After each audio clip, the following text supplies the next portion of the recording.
Fusion Mobile, quality e-learning experience on the go. Limited liability company.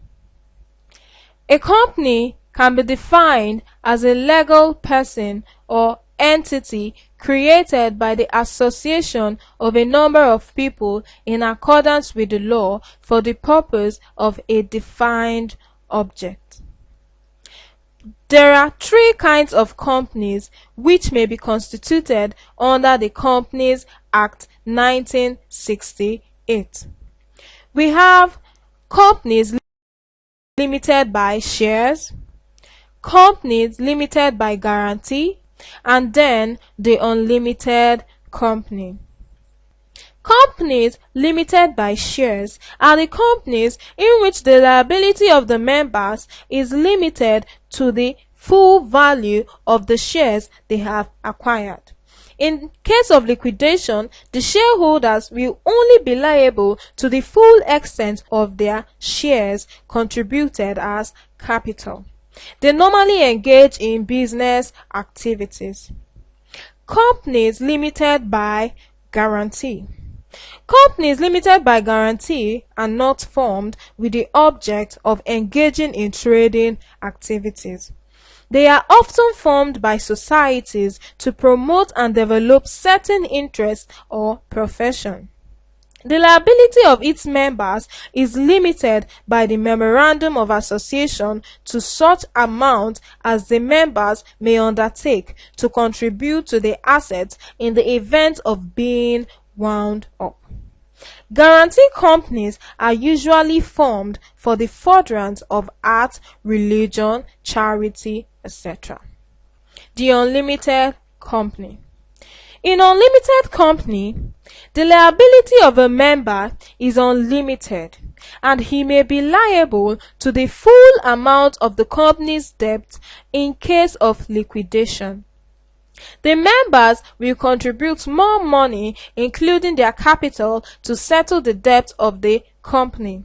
Section 21(1) of Company and Allied Matters defines it as one not having any limit on the liability of members. The characteristics of limited liability company are as follows. 1. The business is owned by shareholders who may be between 2 and 50 persons in number. The major objective of a limited liability company is to make profit. The capital required to set up and run the business is provided by the shareholders in form of shares. The shareholders have limited liability, and in the event of liquidation, the amount a shareholder can lose is limited to the fully paid up value of his share or the capital he has invested in the business. His personal assets or properties are protected by the law. Another characteristic of the limited liability company is that the business is a separate legal entity and is different from the owners of the business. The business can sue or be sued in its own name without involving the owners. There is continuity of business operation, as the withdrawal or death of a shareholder may not affect the existence of the company. In a limited liability company, shares cannot be resold to other persons except with the consent of other shareholders. Therefore, shares are not easily transferable in a limited liability company. The private limited company is managed by a board of directors appointed by shareholders. There are two types of limited liability companies, which are the private limited liability company and the public limited liability company. Section 28 of the Company Act 1968 defines private liability company as one which, by the articles, restricts the right to transfer its shares, limits the number of its members from 2 to 50, prohibits any invitation to the public to subscribe to its shares. The name of the private company must end with Limited. For example, Newswatch Nigeria Limited. The public liability company is defined by the sections of the Company Act 1968 as one which, by its article, allows the public to subscribe to its shares, must have a minimum of 7 persons but no maximum number is prescribed, allows the shares to be transferred, must end with PLC. For example, Union Bank PLC, First Bank PLC, etc. The public and the private liability company share some similarities and differences. In legal entity, both companies are legal entities. Both companies have limited liability, meaning that in the event of liquidation, the shareholders can only lose the value attached to the shares they have contributed. The chances of continuity or existence of both companies are high, as the death or withdrawal of a shareholder cannot affect the existence of the company. Part of the profit can be plowed back into the business for both companies, while the remaining can be shared to the shareholders according to the amount of shares contributed.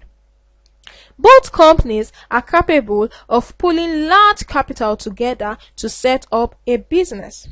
Both companies appoint directors for the proper and efficient management of the business. While their similarities are that in private limited company, shares are not easily transferable except with the consent of their members, while in public limited company, shares are easily transferable. In private limited company, its shares are not quoted in the stock, while in public limited company, shares are quoted in the stock exchange. Private limited company has a minimum of 2 people as shareholder, while the public limited company has a minimum of 7 people as shareholder.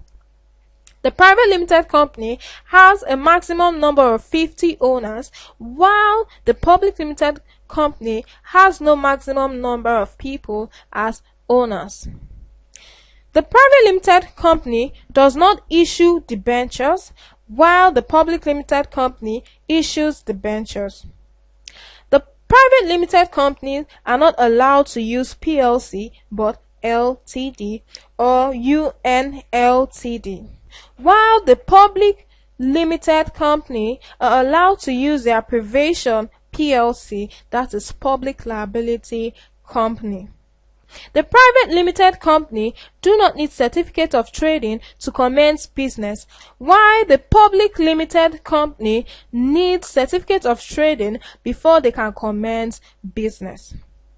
In a private limited company, the public is not allowed to subscribe to shares, while in the public limited company, the public is allowed to subscribe for its shares. The private limited company is small or medium in size and have limited capital, while the public limited company is large in size and have large capital. The private limited company is owned and controlled by those who contributed the capital, while the public limited company is owned by the shareholders and controlled by the board of directors selected by them. The private limited company enjoys some level of privacy as it does not publicize its annual accounts, while in the public limited company there is no privacy as the annual account must be published. Advantages of a private limited company are as follows. 1. Private limited liability company can easily raise capital as a result of many shareholders that form the business. Private limited liability company has legal existence. Therefore, it can sue and be sued in its own name. There is continuity of existence in the private limited liability company, as the death or withdrawal of a shareholder cannot affect the existence of the company. The business is efficiently managed by a board of directors appointed by the shareholder. Private limited liability companies enjoy large profits because of their large size. There is possibility of expansion because of the large capital available to set up and run the company. The private limited liability company enjoys internal economies of large-scale production, in that production can be carried out on a large scale, leading to economies of production scale. Private liability companies enjoys internal economies of large-scale production because as long as the enterprise is large, production can be carried out on a large scale, leading to economies of production or sale. The disadvantages of private limited liability company are as follows. 1. As a result of few number of shareholders, coupled with the fact that shares cannot be sold to the public, the capital available for use is limited. Shares are not sold to the public in the private limited liability companies. This acts as a limitation to the capital base and to expansion. A shareholder cannot sell his shares without the consent of other shareholders. Therefore, shares are not easily transferable in the private limited liability company. There is also lack of privacy, as companies are required to publicize their accounts. Private limited liability companies are usually required to pay corporate tax, unlike personal income tax paid by sole proprietorship and partners. There is also less personal contact with both the employees and customers, unlike the sole proprietorship and partnership. There is also delay in decision making in the private limited liability company because before any decision is taken on any crucial matter, the board of directors or the shareholders must meet, and this tends to waste a lot of time. The public liability company. A public limited liability company is defined as one which by its articles allows the public to subscribe for its shares, must have a minimum of 7 persons, no maximum number is prescribed, allows the shares to be transferred, and the name of the public limited company must end with the abbreviation PLC. The word public is used to imply that any member of the public is free to purchase shares in the business when shares are advertised for sale. Public limited companies are actually owned by private individuals and organizations. Before we look at the advantages and disadvantages, we will also talk about the features or characteristics of public limited liability company. As we've said, the number of shareholders range from 7 to infinity. The joint stock company has a distinct personality from that of the owners. Therefore, it can sue and be sued in its own name. The death or withdrawal of some shareholders will not affect the existence of the company. A public limited liability company must follow some special formalities before registration. They secure incorporation by filing the Article of Association and Memorandum of Association with the Registrar of Companies. There is also preparation of annual accounts. A public limited liability company is authorized by law to carry on business specified in the object clause. Ownership is separated from management, as the shareholders are regarded as the owners of the company while the management is in the hand of a board of directors. Advantages of the public liability company includes 1. The public limited liability company has a legal existence. They have a distinct personality from the owners, hence they can sue and be sued in their own name, therefore they are a legal entity. There is continuity in a joint stock company, and the death or withdrawal of a shareholder cannot put an end to the business, which guarantees perpetual existence. They can raise enough capital by selling more shares or debentures to the public, thereby getting large capital. Shares can easily be transferred without having an effect on the business operations. Many banks prefer to grant loans to public limited liability companies than other forms of business units because there is no likelihood of default in payment. Public limited liability companies have sufficient capital for expansion, which can lead to mass production of goods and therefore economies of large scale of production. There is democracy in management because in choosing the board of directors, shareholders have the right to vote or be voted for at the annual general meetings. In joint stock companies, owners are also separated from management. The shareholders are regarded as the owners of the company while the management is in the hands of the board of directors.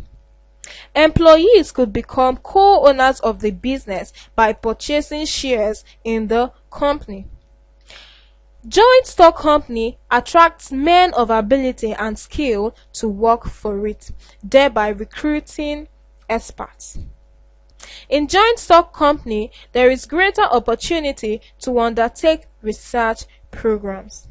The disadvantages of public limited liability companies are as follows. 1. Lack of privacy. Public limited liability companies lack privacy because they are mandated by law to publish their annual audited accounts to the public. This makes it possible for them to maintain secrecy or privacy. There is a possibility of conflict of interest among the shareholders, directors, and staff, which may affect the efficiency of operations of the business. Decision making is slow in the public limited liability company because of wider consultations and decisions in the management hierarchy. The owners of the business have little or no say in the affairs of the business, while the people at the helm of affairs, who are not the owners, may not put in their best. The procedures and formalities involved in registration are very hard and complicated to establish. They are saddled with heavy tax burdens arising from profit declared. There is also lack of flexibility as the company can only carry on business provided for it in its object clause in the Memorandum of Association. It cannot venture into any other type of business. The type of interest exhibited in this type of company is usually very low compared with the sole proprietorship, where the zeal and interest is very high. The capital required to set up and run a joint stock company is usually very large. Sources of finance or capital available to public liability company or joint stock company are the loans and overdraft, the sales of shares, the sales of debentures. By debentures we mean long-term loans obtained from the general public at a fixed interest, the bill of exchange, the equipment of leasing, retained profit, trade credit, and hire purchases. These are sources of raising finance for the public liability company. Shares. A share can be defined as the individual portion of the company's capital owned by a shareholder. A share certificate is an evidence of share allotment to a shareholder. The rights of a shareholder includes the right to vote at meetings, right to dividends, right to receive notice of general meetings, right to appoint proxy to represent them at meetings, right to participate in the distribution of assets in the event of winding up. We have two classes of shares, which are the preference shares and the ordinary shares. The preference shares is made up of the cumulative share, the participating share, and the redeemable share, while the ordinary share is made up of the deferred or founder's share, the preferred ordinary shares. Preference share is the type of share which has priority in terms of dividend payment and repayment of capital in the event of winding up. They have a fixed rate of dividends.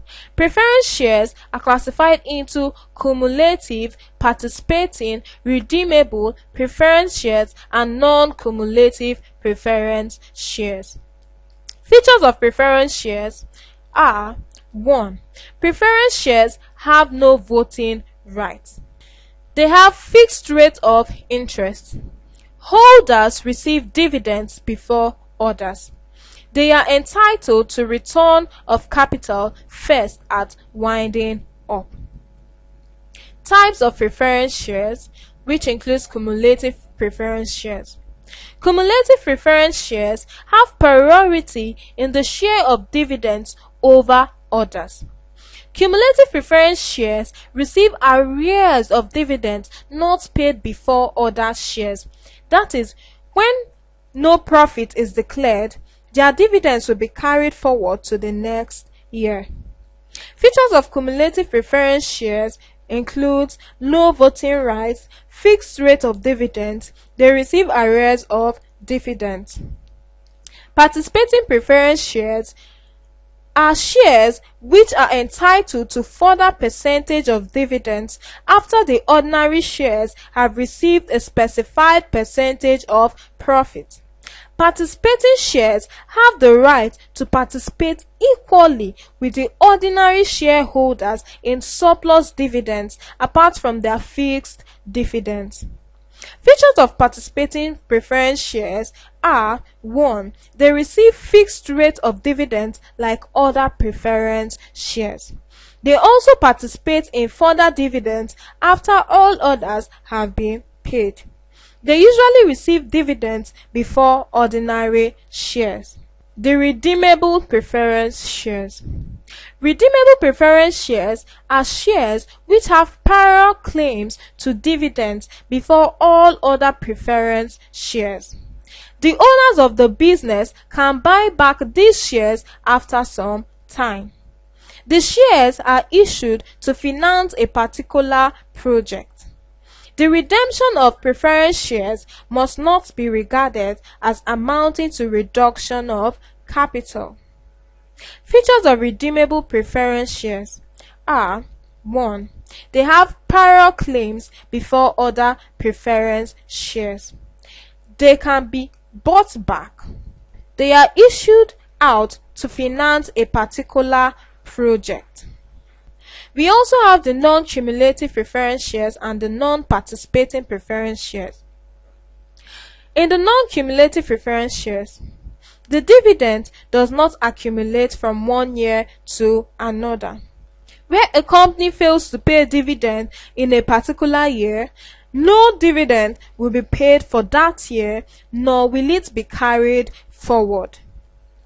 In non-participating preference shares, non-participating preference share is the opposite of participating preference shares. They are not entitled to further dividends after the ordinary shares have been paid. Then coming to the ordinary shares. The ordinary share is also known as equities. The ordinary shareholders are the real owners of the business. The holders are the risk bearers, and they receive their dividends after all other shares have been paid. They can vote and be voted for. They have no fixed rate of dividend. Features of ordinary shares. There is no fixed rate of dividends. They have voting rights. The holders are the real owners of the business. They are the risk bearers. They receive dividends last after others have been paid. Ordinary shares can be divided into deferred or founder shares and preferred ordinary shares. Deferred shares are shares which are entitled to the remainder of profit after all other shares, preference and ordinary, have been paid. They are usually issued to the founders or promoters of the business. Features of deferred shares are: they have more voting rights, they are issued to the founders of the business, the holders are entitled to the remainder of the dividends after all others have been paid. The preferred ordinary shares. Preferred ordinary shares are shares which receive dividends after the preference shares have been paid. They have preference over other classes of ordinary shares. The preferred ordinary shares is made up of the dividend warrant and the underwriting shares. The dividend warrant is a draft issued by a limited liability company and made payable to a shareholder for the amount of dividend owed to him for a stated period. This is always made payable to payee only. Underwriting shares is the undertaking by financial institutions to take part or whole of the share issued if not fully subscribed to by public. This is a guarantee that shares will be taken up. Most underwriters receive commission, and in an event of high demand for shares, underwriters resell the unsold shares. The method by which a company may issue its shares are: 1. By prospectus.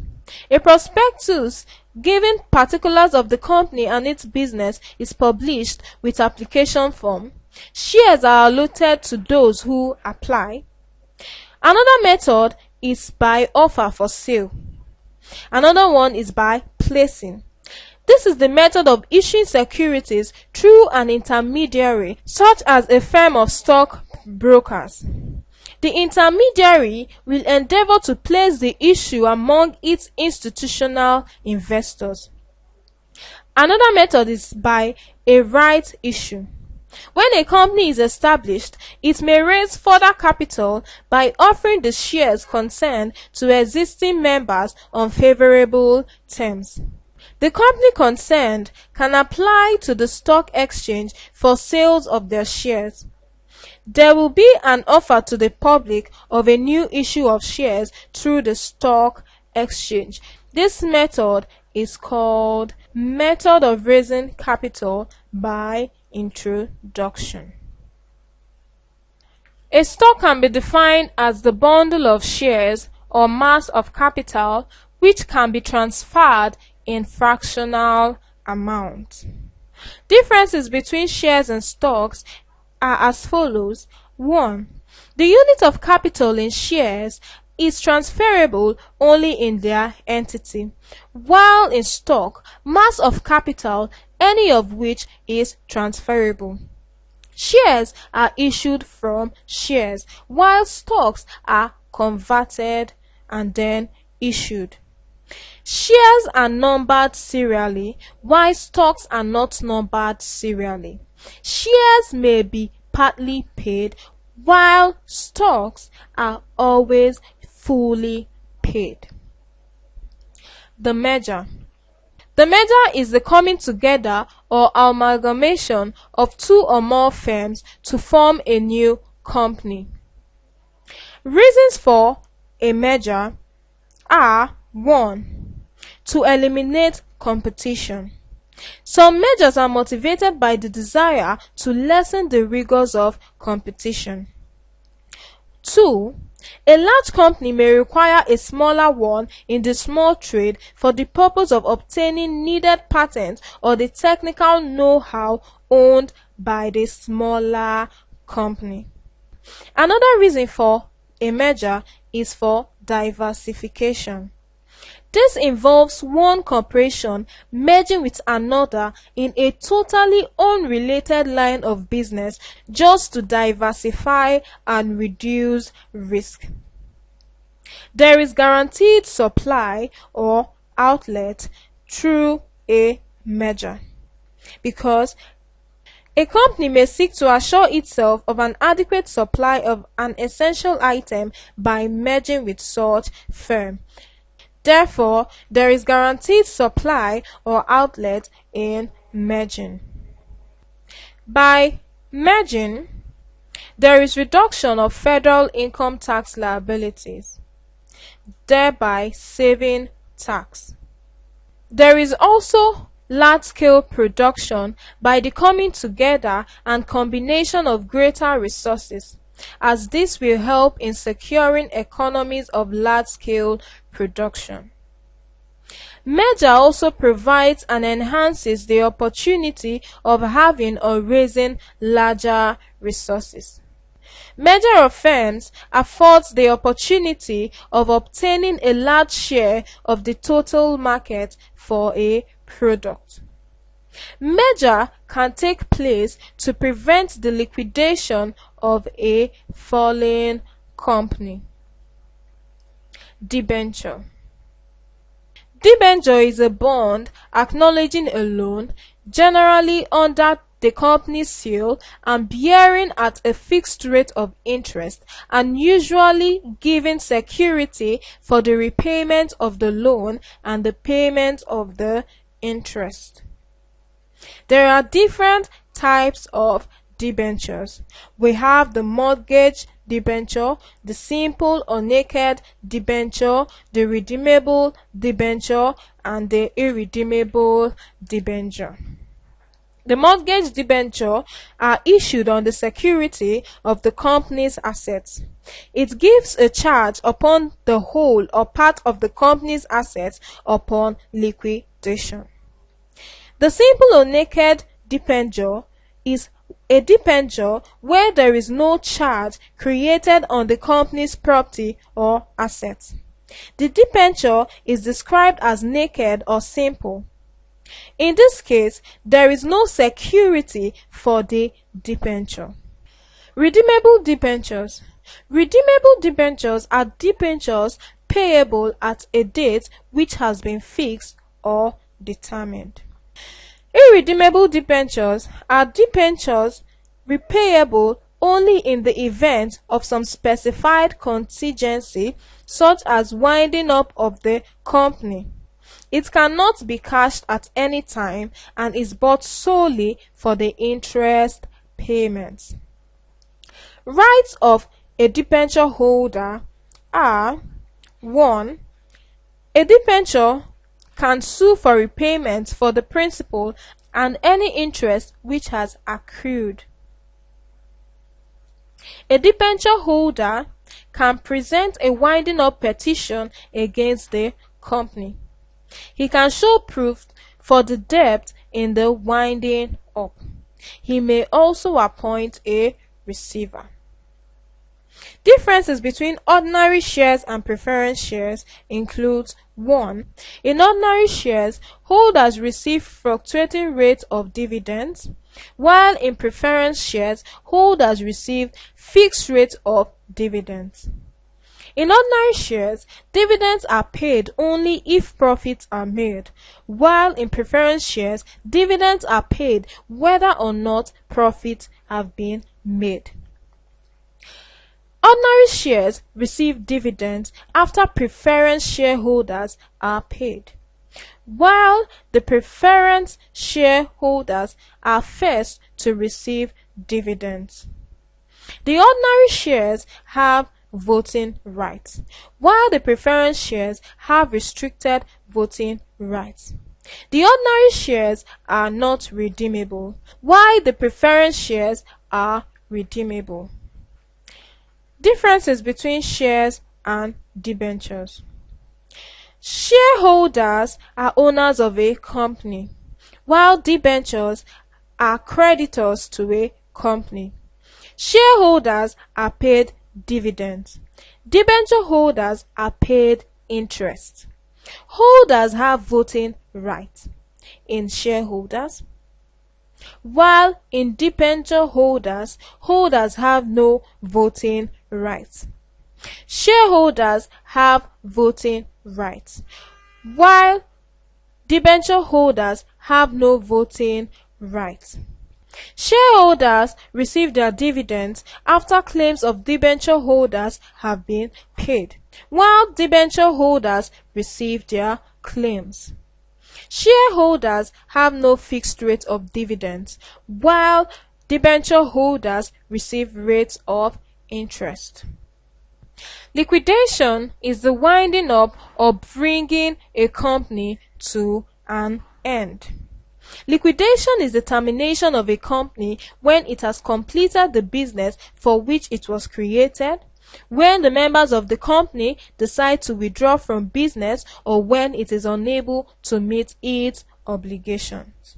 There are different forms of liquidation, as liquidation of a company can take any of the following forms, and they include the voluntary liquidation, the voluntary or subject to the court liquidation, the compulsory winding up liquidation, by order of the court without winding up liquidation, name is removed from the register liquidation, insufficient shareholders liquidation, and failure to commence operation on time.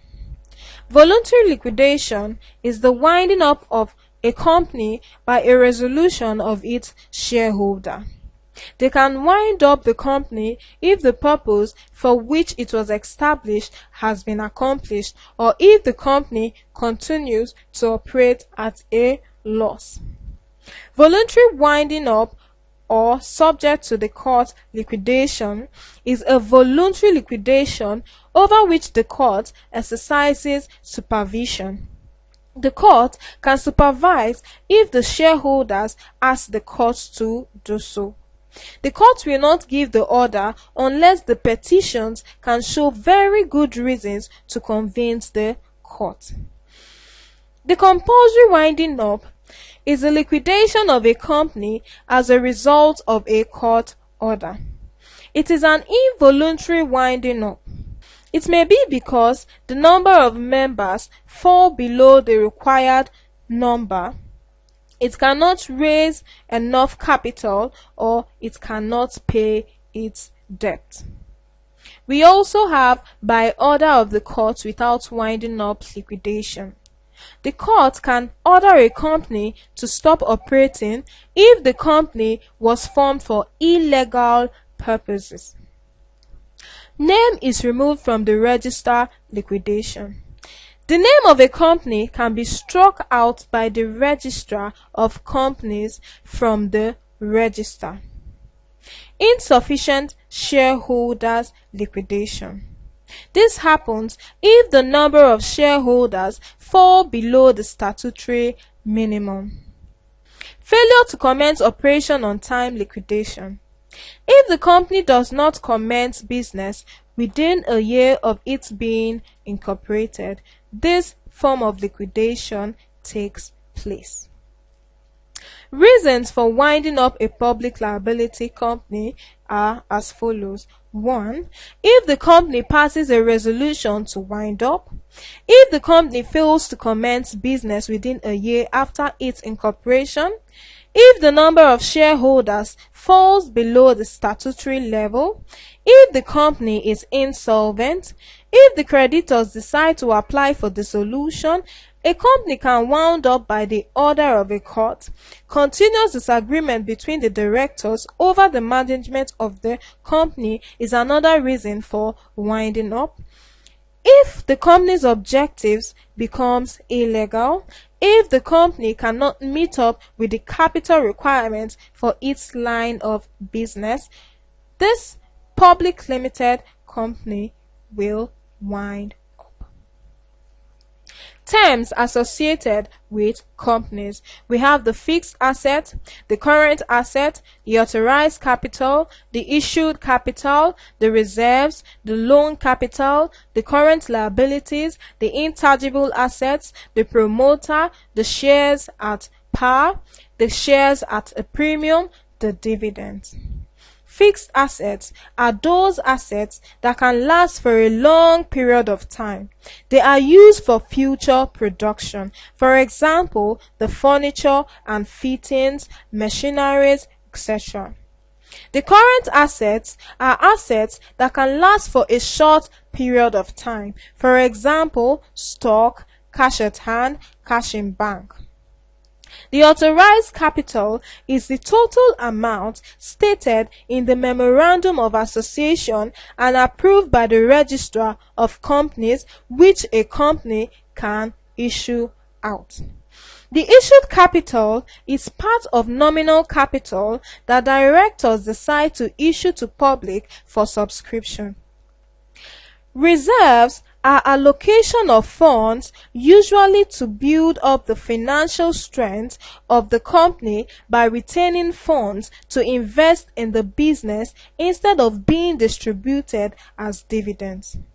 The loan capital is the total amount of money the business borrowed from external sources, for example, the debenture. The current liability are those liabilities which are payable within a short period, usually a year. For example, loans, the creditors, etc. Intangible assets are assets that cannot be seen and touched, although they have value. For example, the goodwill, the copyright, the patent, etc. The promoter. The promoter is the person who does the necessary preliminary work in forming or floating a company. Shares at par simply means that shares are issued to the public at the actual price. The nominal price is equal to the issuing price. Shares at a premium. This simply means shares are issued at a premium when the issuing value is more than the nominal value. The dividend. The dividend is a share of profit of a company paid to a shareholder as returns on his investment in the company. We also have shares at a discount. Shares at a discount means that shares are quoted below the nominal value.